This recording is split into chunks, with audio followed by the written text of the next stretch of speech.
Good evening, everyone. Welcome to the Journalism School. Welcome, students, to your first all-class lecture of the academic year. I wish we had a more upbeat topic for you, but we also don't want to hide the truth from you. Journalism is in the throes of monumental change and monumental challenges, and these are some of the things we teach in the Journalism School. These challenges include new threats in covering conflict. The changing nature of journalism and the changing nature of conflict are things that you, as journalists going out into the world, would have to deal with. The truth is that journalism is a dangerous profession, and there's no better proof of this than the brutal murders of James Foley and Stephen Sotloff. Tonight, we are fortunate to have assembled a group of people who are remarkably close to this story. Thank you to our partners, the Overseas Press Club, the Dart Center, and the Committee to Protect Journalists. Students, in the course of this year, you will be talking about safety and the necessity of protecting yourselves and your sources. For those of you who aren't enrolled in the graduate school this year, we are offering an intensive 3-day program to prepare journalists, particularly freelancers, to work safely in conflict zones. Judith Mathloff. Judith is here. Judith is a member of our faculty, and she is going to do this course called Reporting Safely in Conflict Zones. To find more about this, please visit our continuing education page on our website. For journalism school students, Judith is teaching covering conflict courses focusing on conflict, on safety and ethics during the spring semester.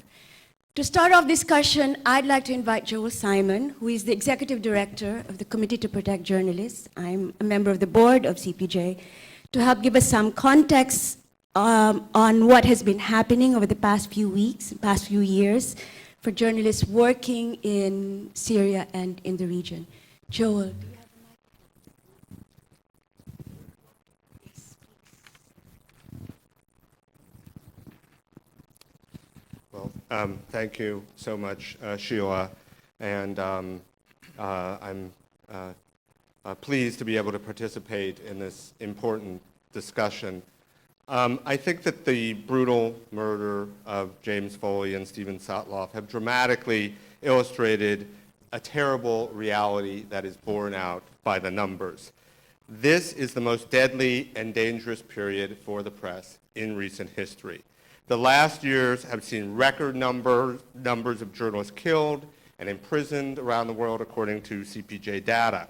70 journalists were killed in 2013, 74 the year before that. You take the combined total for these 2 years, that's the worst number we've ever documented. 232 journalists were in jail at the end of 2012. That is an all-time record. 211 were in jail at the end of last year. About a third of all journalists killed in 2013 were freelancers, and that's a percentage that has doubled in recent years. And between a third and a half of all journalists imprisoned from year to year are freelancers, and that's a number that has also been on the rise. So here are some other facts to keep in mind. Nearly 90% of all journalists killed since 1992 were local journalists working in their own countries. And most of these killings were murders, and murders which, for the most part, have never been solved. One of the reasons that these numbers have been so staggering in recent years is because of the terrible toll in Syria. Here are some other numbers to help put that conflict in perspective. 71 journalists have been killed covering the Syrian conflict. 80 journalists approximately have been kidnapped. 20 are still missing today. And most of the missing are Syrian journalists, not international correspondents. So why do I mention all these numbers? Obviously, I want to give context to the conversation today. And what is clear is that it has never been more dangerous for journalists, but that the danger for freelancers and local reporters covering conflict in their own countries is particularly acute. And this is true in places like Syria, in Iraq, Pakistan, Mexico. These are all places where journalists are being murdered with impunity. But it's also true in places like Egypt, Turkey, Iran, China. These are places where crackdowns have led to a huge surge in imprisonment. So the next question is, why is this so? And obviously this is something that the panelists will explore, but let me at least suggest a few factors that are worth considering. The first is technology, which has made it possible for freelancers to get themselves to places around the world where the news is happening and to document their observations in words, photographs, and video images. Many freelancers take on these kinds of assignments without the institutional support and training that conflict reporters have historically enjoyed.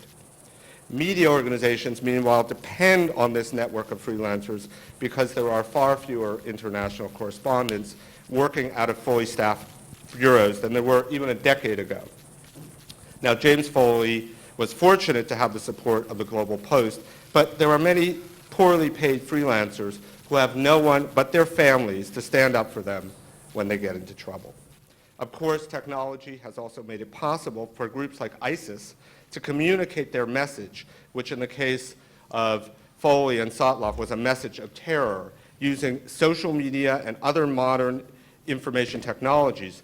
Journalists who were once information gatekeepers are expendable, or they're even seen as a source of funding through ransom. Finally, in the aftermath of the Arab Spring, autocratic leaders today fully appreciate the power of information, and from Egypt to Russia, they are taking steps to control independent online speech, and of course, journalists are among the victims. This is the terrifying reality in which James Foley and Stephen Sotloff worked and died. This evening, we have an opportunity to reflect on their contributions and their sacrifice, to recognize both of them and the efforts that they made to keep us informed.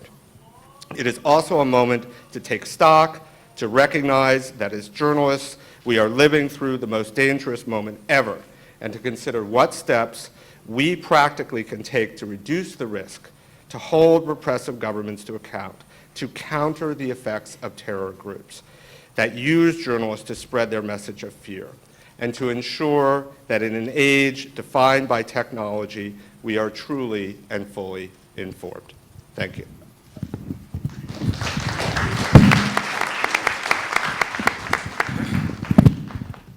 Thank you, Joel. Now, Steve, I'll turn over the microphone to you. Steve Coll is our dean, foreign correspondent in some of the dangerous places that Joel was talking about. 10 years ago, he won the Pulitzer Prize for a book on the emergence of the Taliban and Osama bin Laden, and the rumor is that he's writing a sequel. Steve. Thank you, Sheila. Thank you all for being here. I don't have much to add, but I do want to thank Joel for giving us that overview, which touches on a lot of what we want to talk about tonight, but we really do want to focus on the problem of kidnapping for ransom, and murder and detention, which is what the cases of Jim Foley and Stephen Sotloff illustrate about all of the dark kind of trends that Joel outlined. We sent out the notice for this event before we knew of Stephen's fate, so we will try as often as we can to refer to both of them tonight. It should have properly been titled Journalism After Jim Foley and Stephen Sotloff, and I hope that's as much addenda as required for a while. I'd like to get right to the panel, and we have an extraordinarily well-qualified group of speakers, each of whom has been directly involved in covering these kinds of conflicts, or has been involved in cases similar to Jim's, or has been directly involved with Jim Foley's case. Phil Balboni, I'm very grateful that he made the effort to come down from Boston. He's a graduate of Columbia Journalism School. He's a member of our board. He's also the chief executive of Global Post, where Jim was working when he was taken. Nicole Tung, to his right, is a freelance photographer who has worked with Jim both in Libya and was to meet up with him on the Turkish-Syrian border when he was kidnapped in November of 2012. She's been an important voice and also a kind of informal organizer of freelancers' positions in conflict zones, and I hope she'll talk to us a little bit about that. David Rode is a two-time Pulitzer Prize-winning reporter for the New York Times. He was kidnapped by the Haqqani network of the Taliban in Afghanistan in 2008, held for 8 months before he escaped He has been a remarkable voice since then, not only about his own experience. He and his wife wrote a great book about it called A Rope and a Prayer, but also just speaking thoughtfully about what he saw when he was held and what his family went through and virtually every dimension of the crisis that he endured.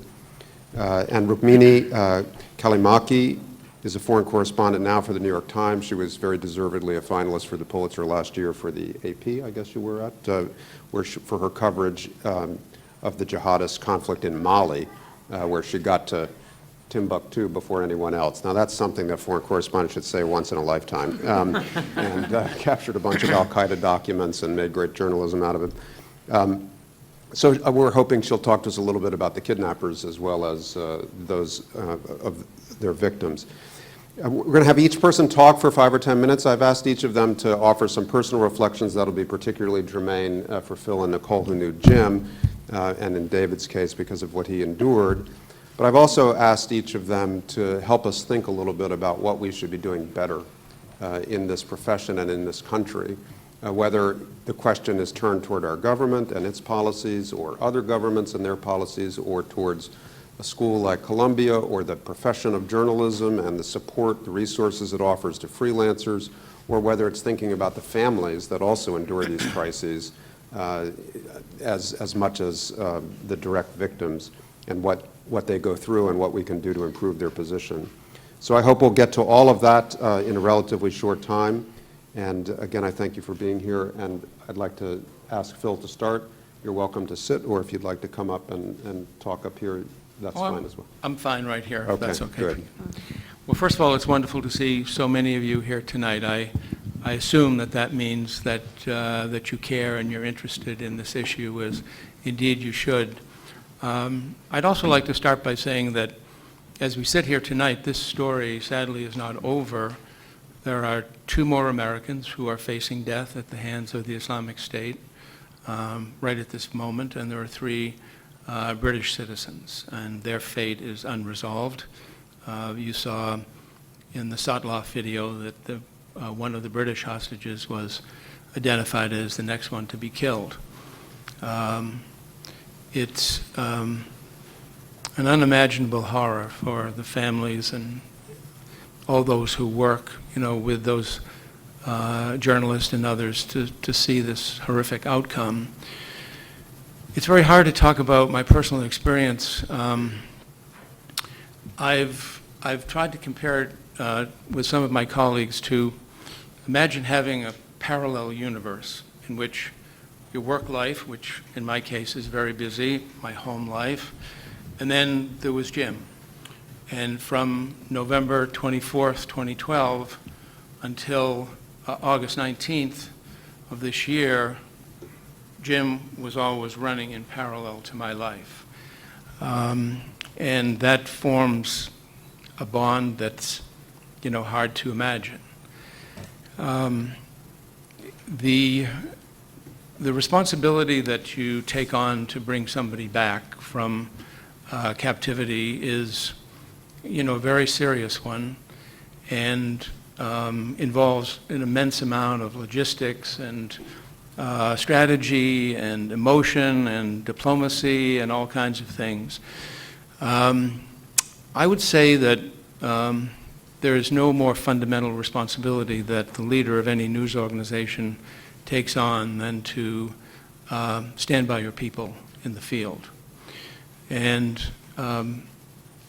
I chose to take that responsibility personally at Global Post. I didn't feel it was right to delegate it to anyone else, nor did I feel that was likely to be effective. Some of you will remember that Jim was captured once before in Libya during the civil war there in the spring of 2011. And my memories of that are equally vivid. It began very early one morning with an email on my BlackBerry that there was possibly Jim had gone missing, and we didn't know what happened. And that began an intensive series of events that fortunately 44 or 45 days later led to us gaining his freedom. And I will of course always remember day Jim returned to Global Post, we're headquartered in Boston, and him coming into the newsroom and exchanging big hugs and being so happy to see him back. And he's a big, warm, loving, down-to-earth person. And I said, what do you want to do now? And he wasn't really sure what his next step would be. I said, well, come and work with us full-time for a while you sort out what it is you'd like to do. So there he sat in our newsroom as an editor. And, but you could see his discomfort with being a desk jockey was rising day by day. And of course, what he wanted to do was go back to Libya. And I said, gee, I really wish you wouldn't do that. But he was determined, and eventually we relented. And back he went, and he was there for the fall of Tripoli, for Colonel Gaddafi's final moments. And I know that was deeply satisfying to him in many ways, because when he was captured in late April, one of the other journalists was shot to death right at his feet, along with the other two who were taken prisoner. And that was a searing experience. So Jim knew what it was like to be a captive of a brutal regime. I've tried to point out to people that don't understand what we do or understand about freelancers, which is something that Nicole can talk about, which is a very difficult life, that some may be risk takers, but Jim was not a risk taker. He had a lot of courage, but it wasn't kind of that reckless, romantic courage that you see maybe in the movies or whatever. It was a kind of a deep, courage that came from, down in his soul and from his family history. So off he went, and he came back perfectly intact, and but soon wanted to go to Syria. And we already had another correspondent working for us in Syria, and we didn't invite Jim to go there for us directly, because we were working with another woman who was very competent and had also worked in Libya. And so Jim was there, and we started to take stories from him. We weren't the only ones. Agence France Presse, the big French news agency, was another, and he sold some pieces to CNN. And on the morning of November 24th, 2012, 2 days after Thanksgiving, I had an email from this woman telling me that Jim had kind of disappeared somewhere between a small town in northern Syria and the Turkish border where Nicole was. And it was like, oh my goodness, do I have to go through this again? But it didn't really remain a question in my mind for more than a matter of minutes, because as soon as I finished my email back to Nicole, I called the international security firm that we had worked with on the Libya case, and I hired him, and that person worked on this case right up until the very end as well. Not all news organizations might do that, and not all might be able to afford it. The cost of Jim's investigation ran into the millions of dollars, and that meter was just running every day. And in the beginning, we had an intensive field investigation with multiple people roaming around northern, southeastern Turkey, and also across the border, and then in Lebanon and other parts of the Middle East. But it's what you need to do.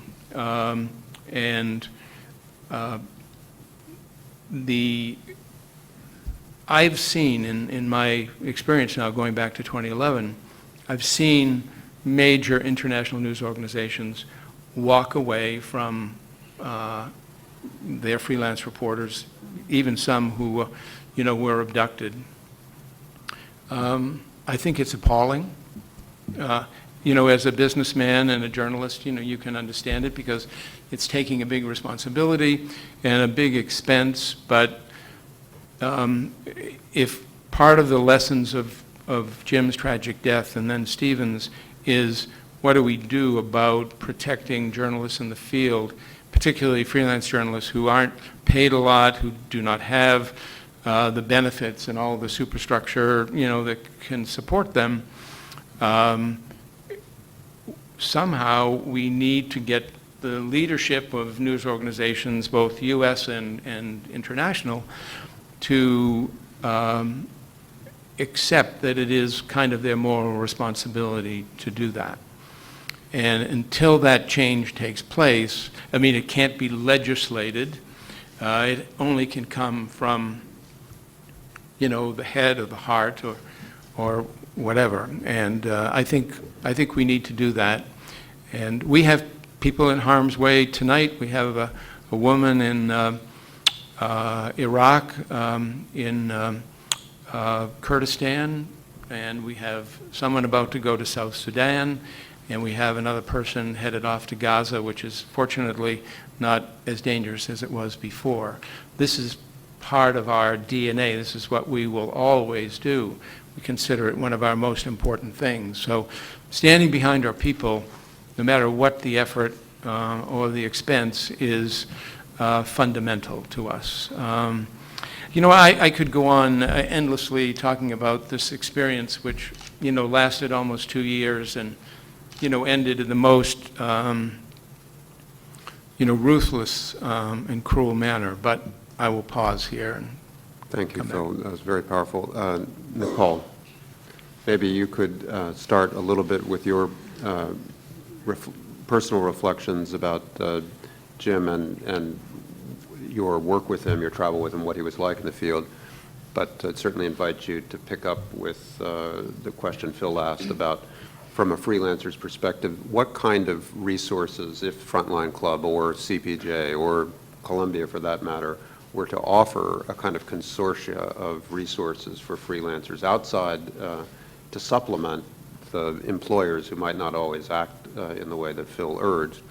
What would those resources need to be? How would they be organized? What is your experience of even getting freelancers identified and organized before they travel to conflict zones? Thank you, Steve, and thanks for having me here this evening, unfortunately under these circumstances. But just to start with, picking up off where Phil was speaking, Jim was one of the best people that I knew, and it's hard not to speak about him without choking up about it. But, like Phil said, he wasn't a risk taker. I worked with him for 6 months continuously in Syria. I had met him a few days before he was abducted in Libya, and, his approach to meeting people was just like, hey, sister, what's up? And he basically offered any help that he could give, which was not much, but he offered to give me a ride if I needed one. We were both stuck in this media center in the middle of Benghazi without any internet connection, or barely any internet connection, and we were just kind of stuck there on this evening. And I just remember him saying, if you need something, just let me know. And we were in a hotel full of journalists at that point. It was probably a week or 2 weeks into the revolution, and he was one of the most selfless people that I'd met.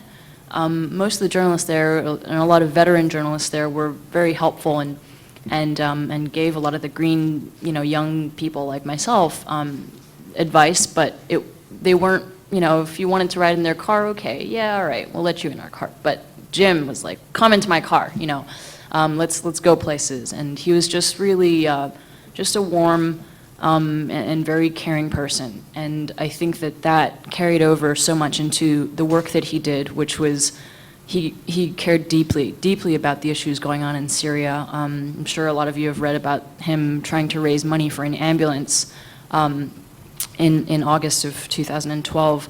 We had been covering Dar al-Shifa Hospital, which was one of the only functioning hospitals in rebel-held territory of Aleppo. And day in and day out, we were just watching these kids and civilians come in, an endless stream of people, and rebel fighters as well, being brought in with limbs missing, heads missing. It was just a bloodbath. And a lot of these injured had come in because they were struck by bombs from planes or helicopters. A lot of people and children were being targeted by snipers. So, there was just a lot going on in this hospital, and so few resources. There were so few doctors that were willing to do this kind of work. And also the hospital and medical staff were and still are being targeted to no end in Syria. So after seeing this and after documenting it, Jim just felt like it wasn't enough, and he emailed a couple of us photographers and was like, "Dear Habibis, I know you're all battling your gastrointestinal issues coming out of Syria or Turkey or wherever it is, but we need to get our shit together." Excuse my French. But he said, we need to get our stuff together and we need to do something more. Let's try to find some money. Let's do a crowdfunding campaign to get money for an ambulance. We needed 10 grand for the first one. And I don't know how he did it, but he put it all together and he managed to coordinate someone to drive an ambulance, a second-hand ambulance, from Austria all the way to the Turkish border and into Aleppo. And I thought that was a remarkable achievement for trying to make it as a freelancer whilst caring and trying to do something more than that. And I think that, you find it's so hard to find someone that special, and Jim was one of those people. But, like I was, we were all struggling to keep our heads above the water working in a place like Syria, because freelancers often go into places and they stay the longest. They really invest themselves in the stories and they want to stay as long as possible, instead of doing parachute journalism, which is going in for a few days and reporting and then getting out. We stay and stay and stay. And actually, I think our longest trip into Syria was probably about 3 weeks long. And that's very long for being able to operate, try to file stories from inside and to also, I guess, empathize in a way with what the civilians and the rebel fighters were going through. Daily shelling, a lot of snipers, just a lot of stress, and not having anybody but each other to deal with that kind of stress and act as a sounding board for one another is very hard, because a lot of staff journalists who, especially broadcasters, they go in, they have security personnel that sometimes follow them in, and that security guy is there to make those decisions. And as a freelancer, every decision you make is on your own and is also based upon what you know and local knowledge and talking to local people. There is no third party there to help you out or get you out or try to, talk you through situations if you really are stuck in a pickle. So, Jim and I went through those 6-7 months together, keeping each other sane, basically, and trying to survive. And we stayed so long because we felt it was important, and it is still important to be there and to report.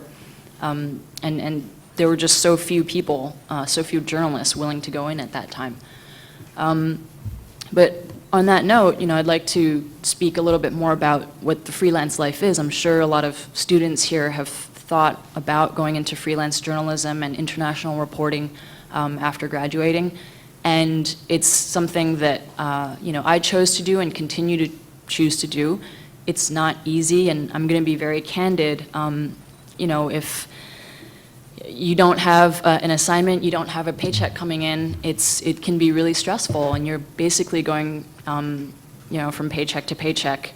And it can work, you can make it work. I was based in Istanbul for a while, and I got by very easily. It was very cheap to live in Istanbul. I could fly anywhere, and it is a very hot region to be covering. And I would encourage anybody to move somewhere, relatively safe.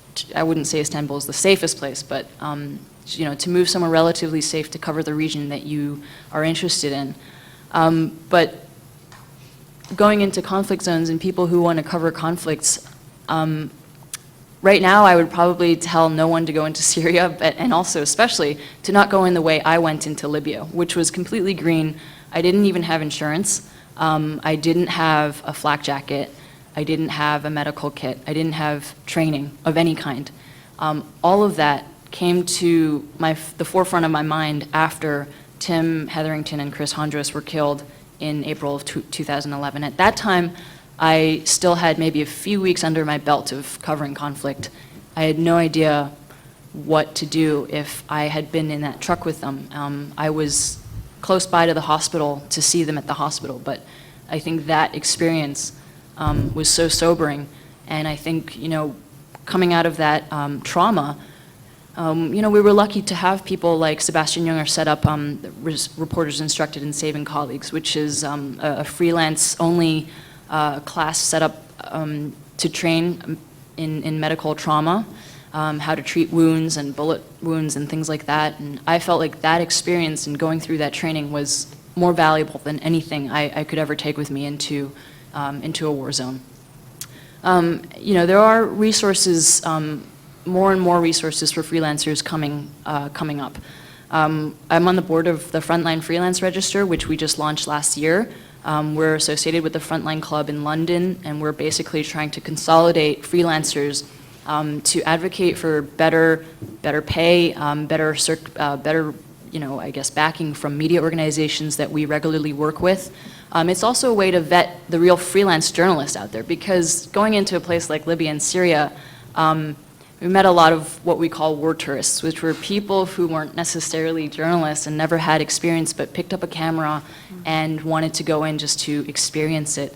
And that was very dangerous. We came across a lot of those kinds of people. So it's a way of vetting people and also advocating for what we deserve as freelancers, which is appropriate pay and also appropriate support. We should be getting communications equipment like satellite phones.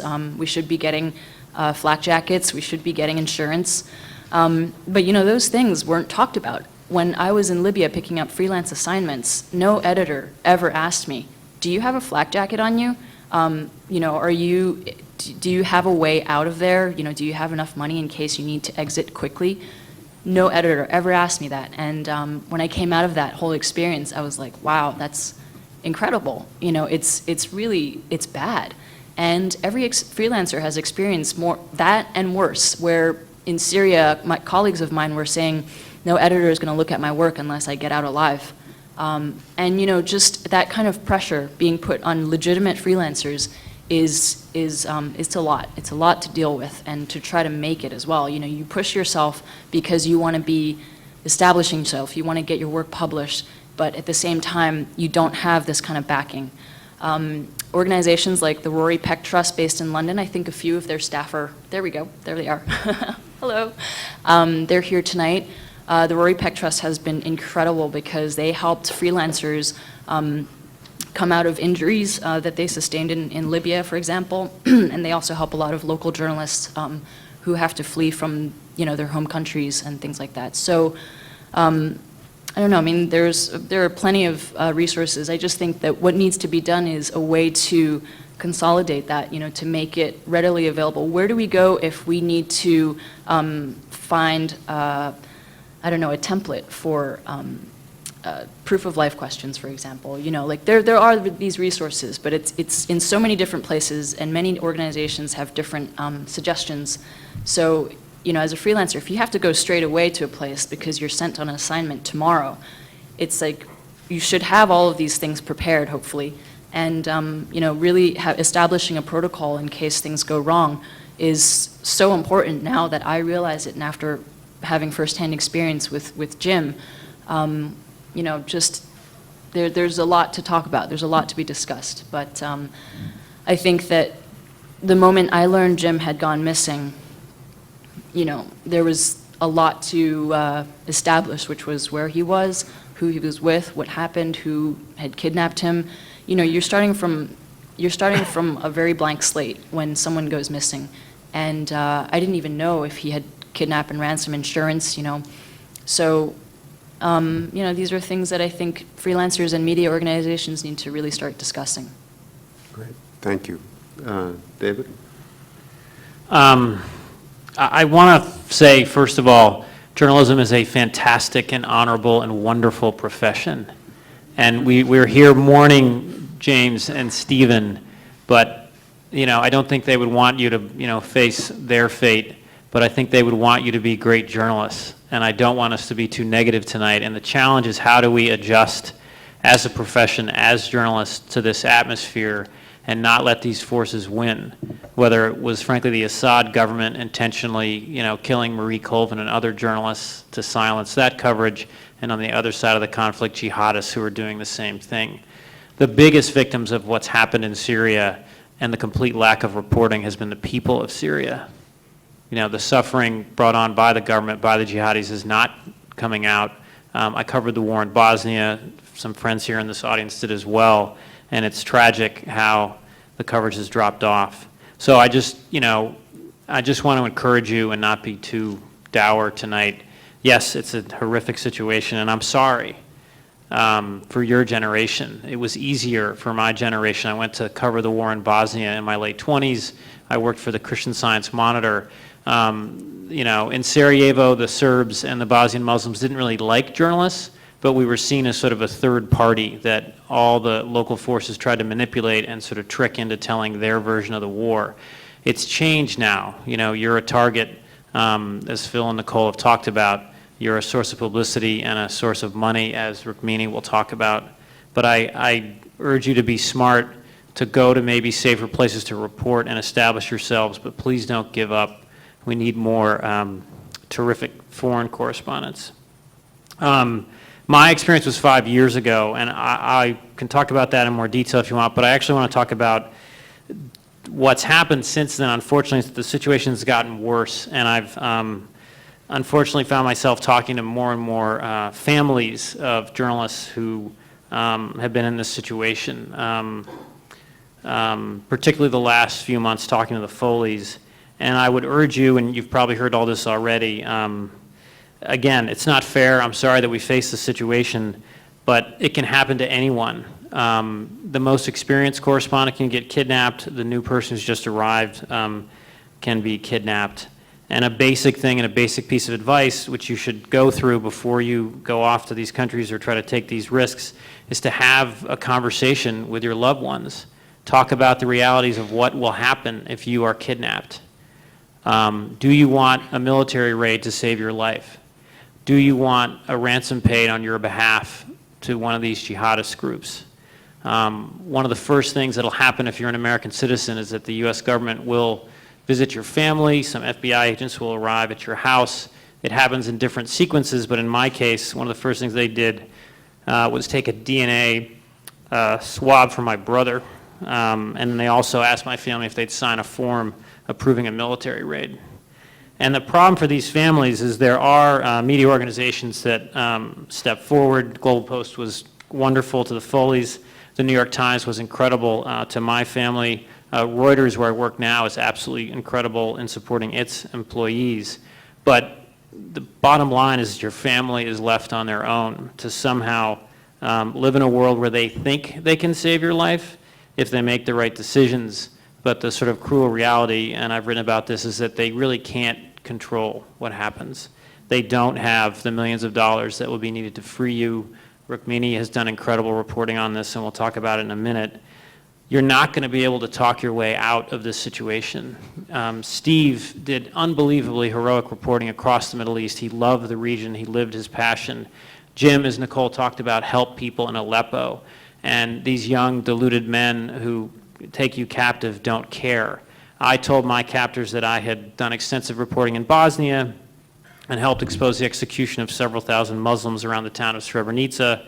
The response from my captors was, good, that means you're worth more money. So I'm sorry to be so stark, but this is the situation you'll face. One of the topics we should talk about and you should ask questions about are blackouts. They're very controversial. I think they were a well-intentioned effort to try to somehow solve these cases, but they haven't worked.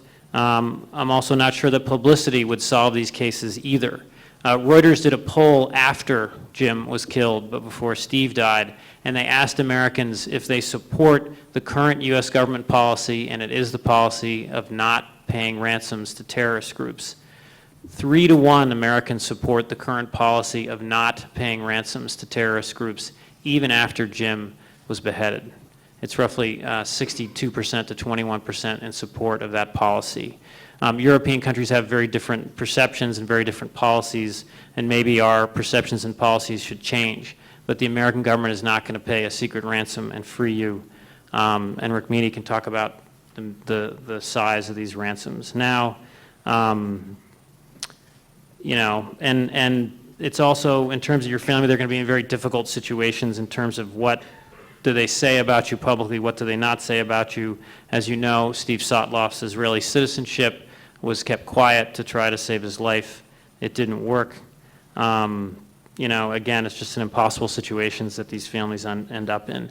You don't have to end up in these situations. There are places you can report in the world and make your name and learn about regions and thrive as young journalists.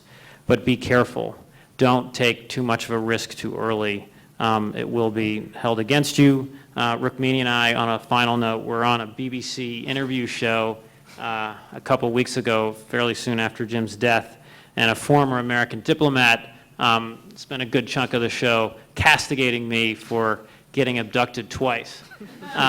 Once when I helped find these graves in Bosnia, which was for 10 days, and then the second case in Afghanistan, which was much longer, for 7 months. He asked me, you know, what do you think, David? Should journalists be some sort of special citizen that gets more attention than another American citizen that's get kidnapped? And my answer was no. But there's a resentment out there if a journalist gets kidnapped. I had a store owner in New York sort of berate me after I came home and he told me I should pay back the U.S. government all the money that was spent trying to find me in the tribal areas of Pakistan. So, again, the stakes are very high, but this profession is incredibly important.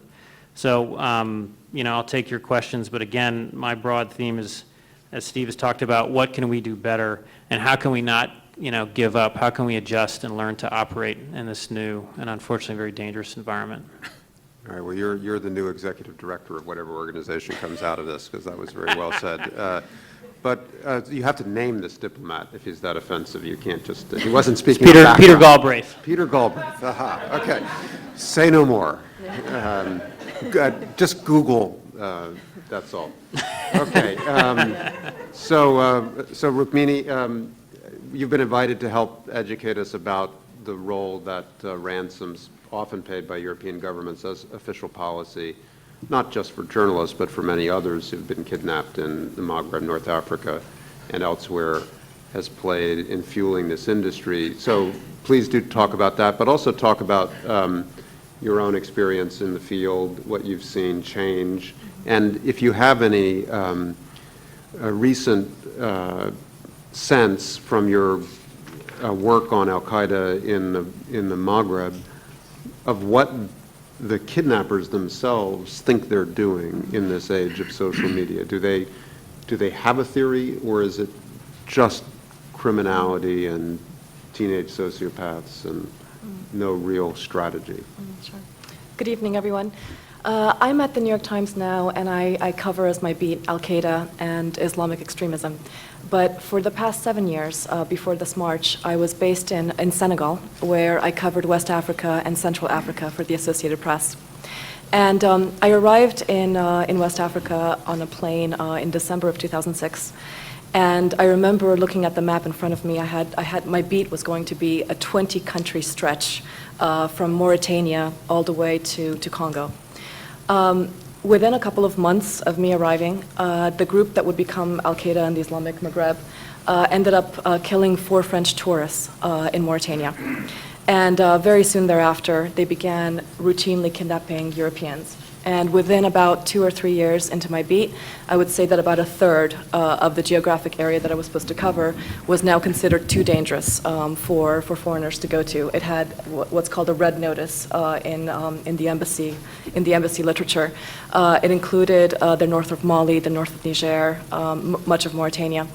And over the past 7 years, I saw this group that became the official arm of Al-Qaeda in North Africa essentially finance themselves through kidnappings. So you would see, the pattern was you would see a French tourist or aid worker or other person be grabbed. A couple of months later, they would appear on YouTube or on Al Jazeera pleading for their life. Thank you. And a year later, sometimes less, sometimes a little bit more, they would usually show up at the airport in Burkina Faso, surrounded by diplomats from their country and from Africa, and everybody would shake hands and they would go home. and then rumors would start that a ransom had been paid. So earlier this year, I wanted to try to understand exactly what was happening. I mean, it was cloaked in secrecy. It was very much in the shadows, and I ended up traveling to 10 countries, several in Africa, many in Europe, to try to speak to the people that were involved. And I tracked down the German official who, in 2003, delivered the first 3 suitcases of cash to Africa to give to this terror group, to release a group of tourists, and who explained to me the calculus that they had made.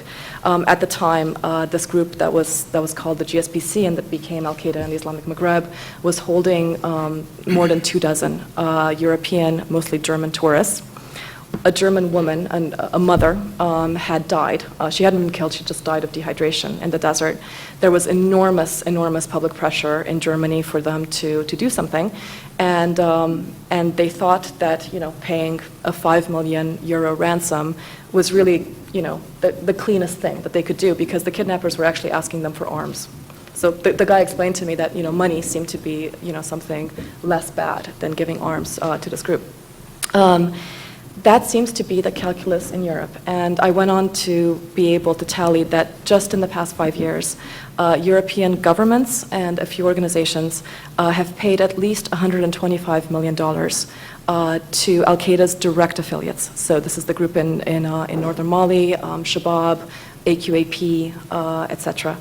And that's just the ones that I was able to count, and where I was able to have a negotiator or a government official detail for me the process and detail for me the ransom. What I learned in doing this is that America is one of the very few countries in the world that doesn't pay ransoms. Of course, as David can explain, the kidnappers who take us always assume that we do pay, and they believe that it's just a front, because European governments also say that they don't pay. They always have a press conference where they deny that a ransom was paid.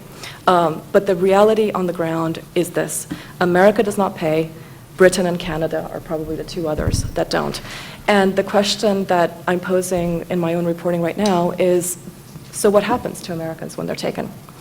Up until the horrific events of the last couple weeks, the fate for Americans and Brits was that you were either held indefinitely.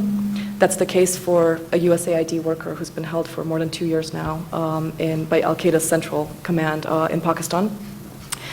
Or you're one of the lucky few who manages to run away, a la David Rode. Or you're one of the even luckier few who's rescued in a military raid, which are extremely rare and which also are quite risky. The New York Times had a case where we had a staffer who was kidnapped along with another employee, and one of the 2 employees was killed in that raid. So it doesn't come at a low cost, and it's also it seems that under the Obama administration, these rescue operations are very, very hard to get permission for. So that's the general gist of it. What's happened now is that Americans and British nationals are being grabbed at the same time as Europeans, and they're being held at the same time as Europeans. So what do you think happens when you have a jail cell, as you had in Raqqa, where you have more than a dozen people, many of them Europeans, and quickly the European governments get together and figure out how to pay a ransom for the Spanish hostage, for the French hostage, for the Danish hostage, etc., while our government has a policy of not doing that, and families are left to fundraise on their own.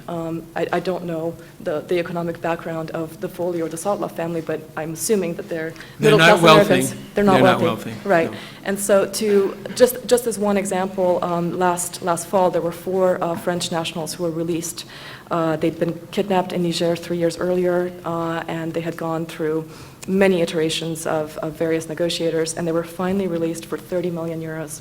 That's roughly $40 million, 4 people, so $10 million a head. What family in America can possibly, compete with that, unless you're the child of Bill Gates? And so I think we're in a really terrible place where essentially our citizens are now being doomed by the policy of what Europe does, in my opinion. And I strongly feel that there needs to be a discussion about this.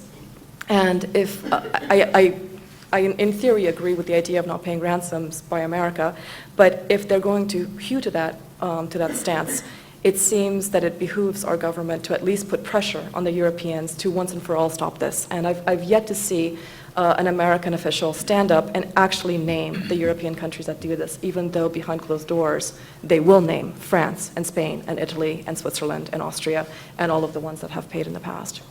Now, just as a personal note, I wanted to reflect on one thing, which is that I think it's only really because of the ISIS case, and again, these horrific things that we've seen in the last couple of weeks, that I feel that the journalism community as a whole has taken kidnapping and the threat of it very seriously. I was in Mali last year at the start of the French-led military intervention, which was aimed at pushing back al-Qaeda in the Islamic Maghreb. They'd taken over half of Mali, this enormous territory.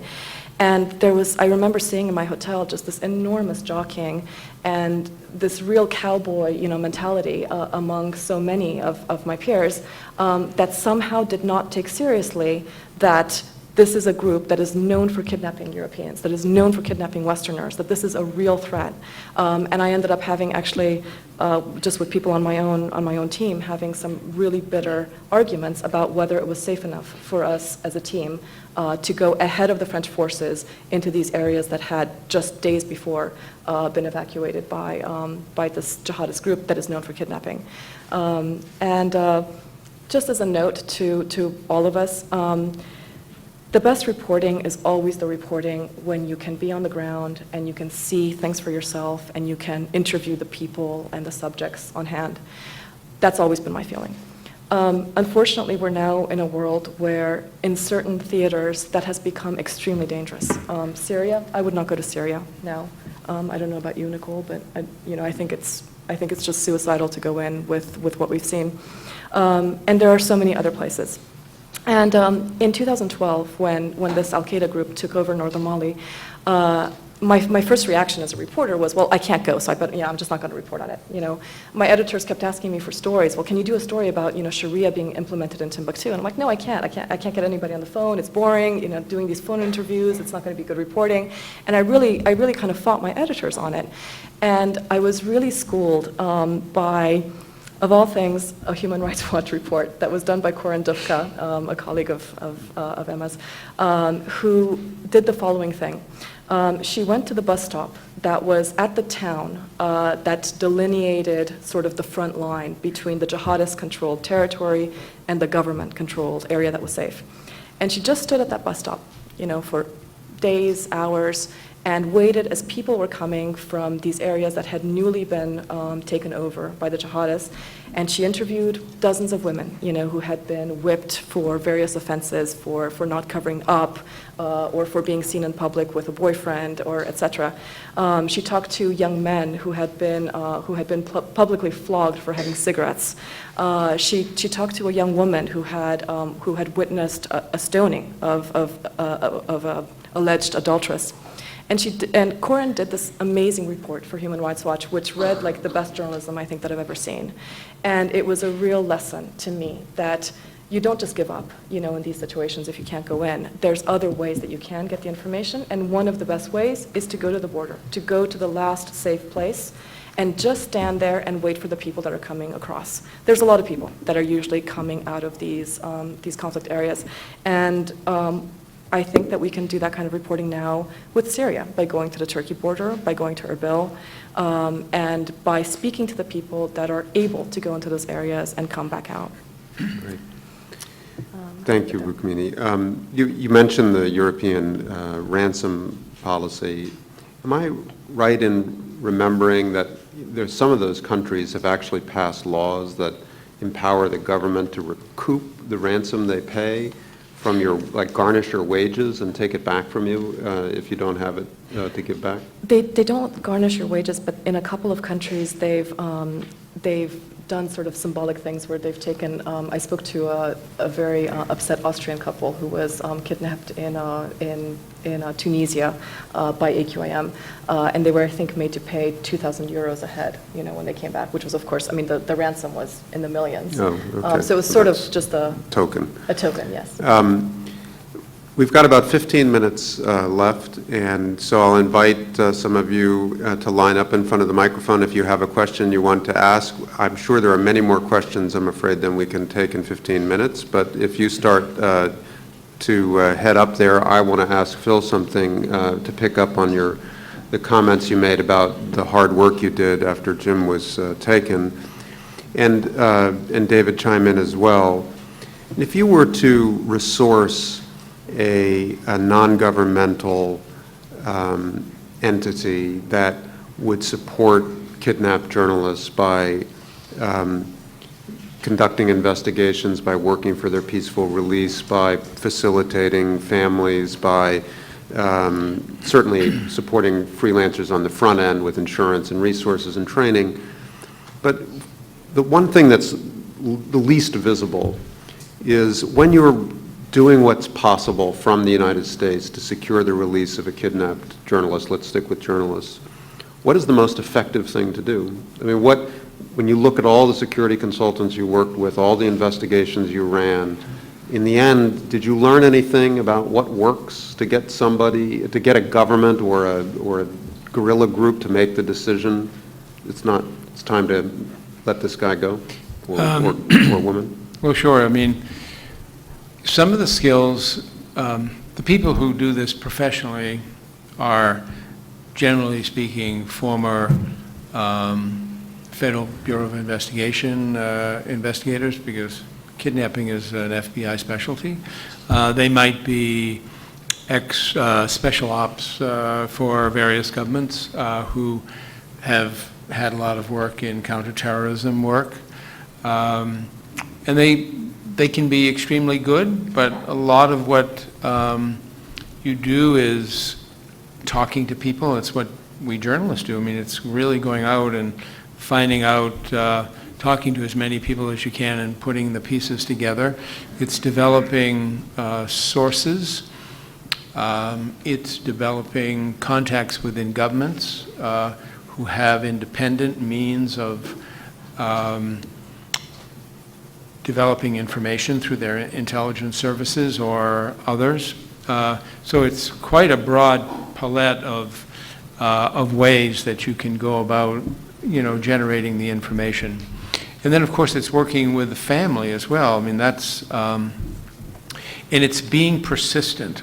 I mean, it's consistency of effort day in and day out. When I said that was my parallel universe, it really was true. There was almost not a day in those 2 years in which I wasn't working on this case. Sometimes it would zoom up to be all-consuming, and other times it would be less so. But you must have institutional memory on the case and be able to put things together.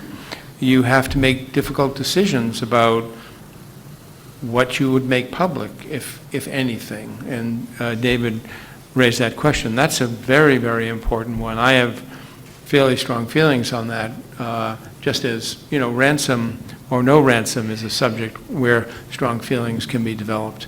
I think it would be wonderful if there were an NGO that would be prepared to take this on and for whom there could be funding to do that. Because it is so enormously expensive. I mean, a kidnapping case can be resolved in a matter of days or weeks, or it can go on for years. Mm-hmm. And I mean, Jim's case was almost 2, but it's not the longest.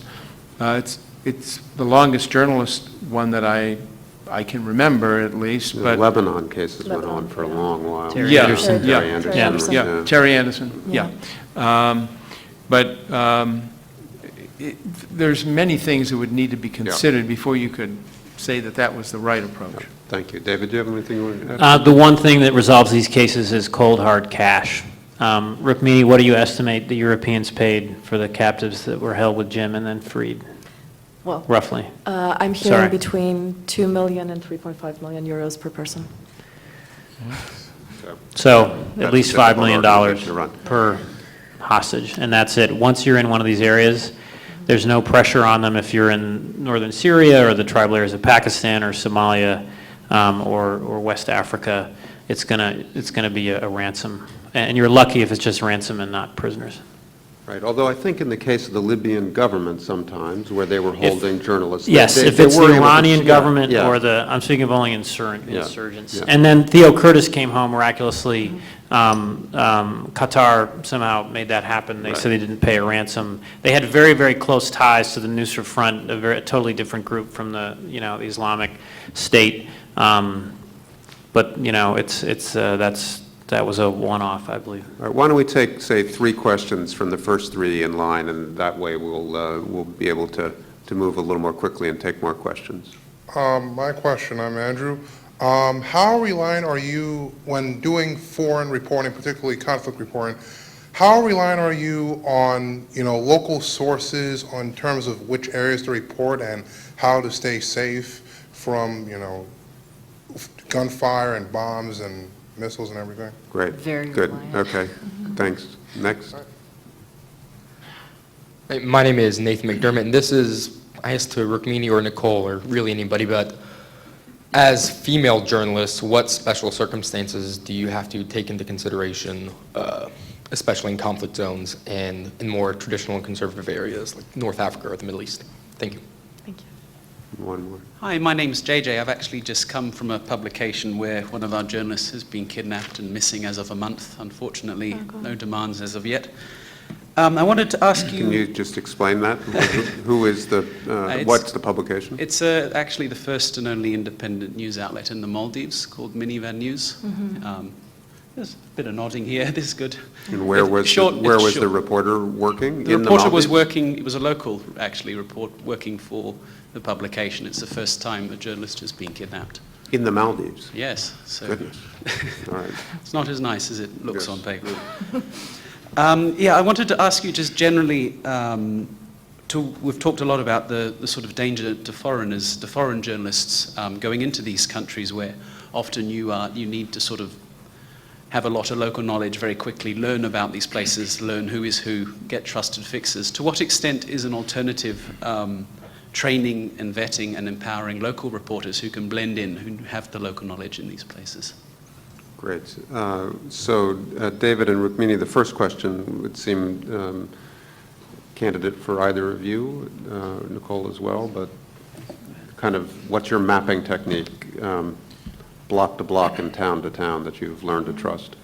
I mean, basically, my life is in the hands of the locals that I work with. They know everything from the language to the nuances of, their dialect from town to town or village to village. It's very, when it comes down to the specifics of even going down that road, I rely on the locals. And so I think that, going into any place, you have to have really good, solid contacts, and usually that's how we operate. Really depend on them for the knowledge, and also for the sources and for the stories that we may be looking out for. Mm-hmm. Very much so. I mean, I'm extremely reliant on local contacts, and when I'm, whatever country I'm working in, I always create a telephone directory in a Word document where I just write down whatever number I have of any human being that I've spoken to and that seemed, reliable, divided by town. So, for instance, in Mali, one of the big security decisions that I had to make when I was there last year was how do I get to Timbuktu, and can I get to Timbuktu safely, given that I have to traverse an area of the desert that just days earlier had been controlled by an Al-Qaeda affiliate. And, there was a lot of talk, there was a lot of debate among my team, and it was only when I was able to find a lorry driver from Timbuktu who had just driven this unknown route. He came to my hotel, and we were able to sit down, and he was able to literally write down village by village a map of where I would drive in a sort of 16-hour stretch. And it was when I was able to talk to him, and then using my other contacts that I had in the major towns along the way, that I was able to call those people and go, really, the jihadists are gone. Yes, they're gone. You haven't seen them in how long? They're, 3 days. That I was able to feel safe enough to make a decision, not just for myself, but also for my team, because that's one thing. When you're the lead correspondent in these places, you also have to think about the fact that you're not just putting your own life at risk. You're also taking your driver and your fixer and your translator on that ride. Do you want to pick up the second question as well about on women? working in... I mean, the most obvious question for women is, will you be raped? Is this a place where sexual abuse is a likely outcome? And as far as kidnappings go, I mean, I just personally researched this because I was nervous about it and wanted to know. And what I've been able to determine is that at least with the Al-Qaeda affiliates, they seem to have a very strict policy of at least treating women well in that regard. I have yet to find an instance by a true Al-Qaeda branch, whether it's AQIM or AQAP, where any woman was ever touched. That's completely different from what happens in Somalia. In Somalia, what we know from people that have gotten out is that pretty much every woman that's kidnapped is raped, and sometimes not just raped, but gang raped. Amanda Lindhout, who was a young freelancer, wrote one of the most horrifying accounts that I think I've ever read about her. I think it was more than a year in captivity where she was repeatedly raped by her captors. And that changes my calculus as to where I go. Somalia is a conflict zone. I'm not drawn to that conflict. To me, the stakes for that are just too high. Right. And David, do you want to talk a little bit about local reporters? I just said that you're only as good as the local journalists who work with you. And the idea of having local journalists do the coverage is a great one. The problem is what Joel said earlier, that 90% of the deaths are actually local journalists. And a lot of them are investigating corruption, and it's just a classic case of local, authoritarian rulers killing local journalists that are, trying to expose their corruption. And you are responsible for these cases. In my case, there was an Afghan journalist and driver who were kidnapped with me. We all made it home. I was very lucky. And in the raid that was mentioned, though, Sultan Munadi was the Afghan journalist who died in a British raid, and we're all still heartbroken that it was him. So it's an incredibly difficult situation. It's just their lives matter just as much as Westerners matter, and it's wrong in a sense that now this issue is so public because there's been 2 Americans killed when so many local journalists have been dying in such great numbers for so many years. So I'm just conscious we're already over time, and I'm sorry to disappoint some of the folks in line, but if we could take 2 more questions, and then those who can stay, we'll take your questions individually after as they descend from the platform. Thank you. So go ahead. All right. Hi. My name is Kiran Nazish, and I'm also a journalist working in conflict areas. My question is with Phil, Rukmini, and David. It's about the investigations. Do you think that when investigations are done, when journalists are abducted, they're censored, they're kept, when the investigations are going on, we don't talk so much about it, they're kept confidential. Has that been the right strategy, or do you think transparency would work? And I have another question about local journalists. Working in Pakistan, I've seen that more local journalists suffer than foreign journalists, simply because foreign journalists, like even for myself, when I go to conflict areas in the region where I work in, I'm kind of a foreign journalist for them because I don't live in the tribal areas, and the tribal journalists suffer much more, even if they're so much as interacting sometimes with journalists, because they're taken as informants, and they go through direct threats. They're picked up and abducted and tortured and also killed. So in that scenario, when we're talking about journalist safety, what do you think? Do you think we can do something as a community when we are talking about this issue? Foreign journalists can do something about it. CPJ is here as well, and they've done some great work in bringing out these issues. So what can be done as a community to sort of, create a safer environment for journalism? Because without journalism, we cannot understand, without reporting on the ground, we cannot understand a lot of issues that are happening, and I think that's something that's important. Great. Thank you.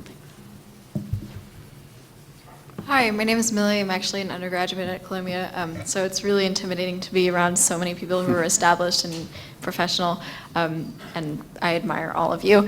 But my question was, when you're doing long-form journalism and you're following families or individuals for a long period of time, how do you protect those people from the people who are, the dangers of their everyday life?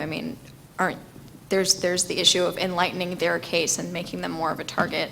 So I was just wondering how you negotiate that as well. Thank you. Great. I said two, but I haven't persuaded you to step back, so I'm going to reward your persistence. If you're a student, well done. One more question, and then we'll be done. Hello, my name's Olivia Feld. I'm a freelance journalist and former student of Columbia Yes, Graduate okay, School well of Journalism. trained. Yes, here, yes. And I I thought I wanted- recognized it. During this evening's talk, you've all talked about sort of what more can be done to protect freelance journalists in conflict zones. However, at a time when reportedly one of Stephen's publications, well, one of his employers, I should say, was paying him $150 an article to be reporting out of Syria, what responsibility would you like to see publishers, newsrooms take? I mean, surely in order for us journalists to be better prepared, we need to be paid a proper wage for the work we do abroad. Great. Let's finish there with the formal part of the program. And Phil, you want to pick up the last question? Sure. I mean, they're all interesting and good questions, and I have thoughts about all of them, but I'll start with the last one. I think so Global Post has existed for about 5 years, and we began purely employing freelance journalists, and now we have 13 full-time correspondents, and then we still have a large group of freelancers. I personally believe that a combination is good. I think that there's so many young journalists who have a passion to be out in the world, and there aren't enough jobs. That's why I started Global Post, was to have more of this reporting. But all of you, I trust, in your studies have learned about the shall we say, the fragile state of journalism's economics. And it's very difficult and expensive to do what we do. So I think that both is good. I think if you run a news organization, you should be very careful about who goes where. It would be foolhardy to encourage people to go to an active conflict zone without the proper training and experience, and we try never to do that. I wouldn't say that we've not made a mistake there, but we've tried very hard, and we're trying harder than ever. I think on the going, may I just weigh in on that? The going public, every case is clearly different. We decided on New Year's Day of 2013, Jim had been a captive for 6 weeks, that we would tell the world that he was abducted in Syria. We knew little, but we wanted that out there. We had a robust internal debate about it and consulted the family, and it was a joint decision. We said nothing then for about 5 months, and we had another kind of release of information, and what we said then was completely wrong. It was based on good sources, but it was completely wrong. And then we had one more on Jim's 40th birthday in October of 2013. And then we said nothing until his death, not a single thing. And the reason that we didn't was because we always felt that it was safer not to. And David can tell you, because he participated on the Saturday before Jim died, we had a big discussion with the family. I organized the conference call. Should we go public with what we know?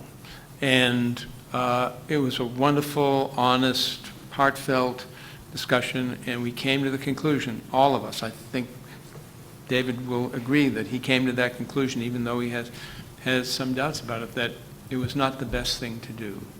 And I think you always have to remember that the most important mission you have is to bring your reporter home safely.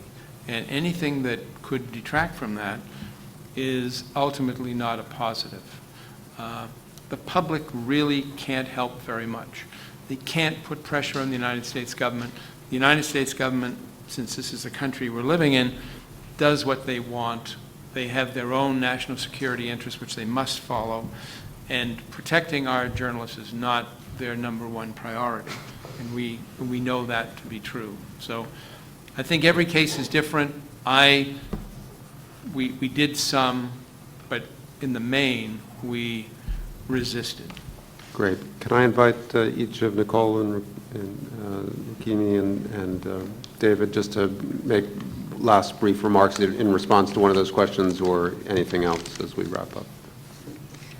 Yeah, I think one thing that hasn't been brought up in this particular talk is digital security. When someone was asking about how you protect people you work with and sources, also people that you meet. You know, I save names, telephone numbers, addresses on my computer, and you know, I think it's essential to take digital security courses and to know how to really protect the information that you hold, which is, especially working in very authoritarian regimes, very, very dangerous for the people who actually talk to you. And losing those contacts and to whether you're kidnapped by the government or whoever is really dangerous, and it puts them in a very difficult position because many of them have had to flee for their lives after speaking to journalists for fear of being incarcerated themselves, being killed, tortured, whatever it is. So that is something that I really want to stress because I don't know enough about it. I'm sure that a lot of us don't know enough about how to protect our sources. You know, so yeah, I think that's really important. I think one thing that I've learned from doing the research I've done in the last couple of months is that it's really important to make clear, as David said earlier, your wishes to your loved ones. And just a week and a half ago, I actually sat down to write a memo that I did not send to my mother because it would just terrify her, but I sent it to, to one of my very best friends, just to have a record of what I would like done if, God forbid, I'm ever in that situation. Among the things that I don't want to have happen is I would not want my family to be in charge of making decisions about my well-being because my mother is, like me, a Romanian immigrant. She doesn't speak the best English. I think she would just be terrified, and I think she would be frozen, and I think she would also listen to whatever American officials tell her as if it was the gospel. And so I think that for my personal case, I feel that my employer and some of my dearest friends would be a better arbiter of that awful situation. It's my personal opinion, and without any criticism intended for Phil or Global Post, it's my opinion that blackouts don't work. And the reason I feel that is because we come from a country that does not pay ransoms. I think blackouts are possibly useful if you're coming from a European state where very quickly you can negotiate, your government has a very deep pot and they can agree on a number, and by not having publicity, they can therefore lower, your value. I feel that if you're American, just about the only thing you have going for you is that if you're made into if your name is out there and people are writing about you, you're getting killed would be a PR negative, for the administration. And I think we should look at the case of Theo Curtis, who's the American who, thank God, was able to come out alive about a week ago. And I reported that case in depth. I'm convinced that there was a quid pro quo I don't know if Qatar paid a ransom, I haven't yet figured it out, but I'm sure that there was an exchange of some kind. And I think that deal was accelerated and put into motion by the horrific news of Jim's death, and by, I think, the surprise to the administration of how important that news was. I think perhaps this administration did not think that the death of a journalist, we're not the most well-liked profession, would have such an impact. Great, thank you. David? Yeah, I'd say one of the unintended consequences of blackouts is that it puts less pressure on the U.S. government. We haven't had a conversation with our allies about what they're doing as a country about what's happening in the shadows. But it's also very difficult. In the Foley case, the captors had ordered the Foleys to not talk publicly about Jim. They said they would kill Jim if they spoke publicly. They told the captives that they did free from Europe to not speak about who had them. They didn't want to be identified as Islamic State. They told one captive because they said it would be easier for ransoms to be paid if they were just an anonymous Syrian rebel organization. So it's just back to this point about the impossible place your family will be in. Demand from employers, if they're going to cover you with kidnap and ransom insurance, you have rights. You don't have to.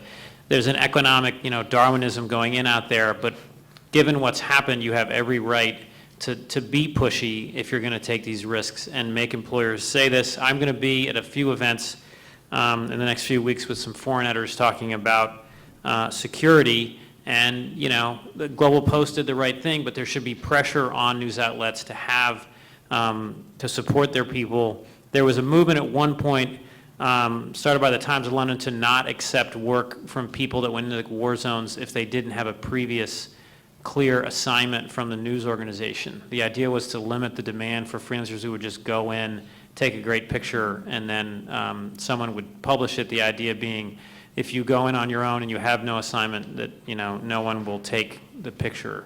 That's a huge thing to ask from media organizations, but there's a lot of responsibility from media organizations, and I think you as young journalists should put these organizations under as much pressure as you can. Thank you. Thank you. So I just want to say to our students, how many are here current MS or MA students? Okay, pretty good group. I mean, this is an early lecture and incredibly personal and searing. I just want to reassure you that it's possible to have a very fulfilling life in journalism without. Having said that, by freak coincidence, my wife is freelancing tonight on the Turkish-Syrian border. The proof of life answers to her questions are on my desk, and the babysitter of our 18-month-old was supposed to leave 10 minutes ago. So with that, please thank our panelists for their wonderful discussion.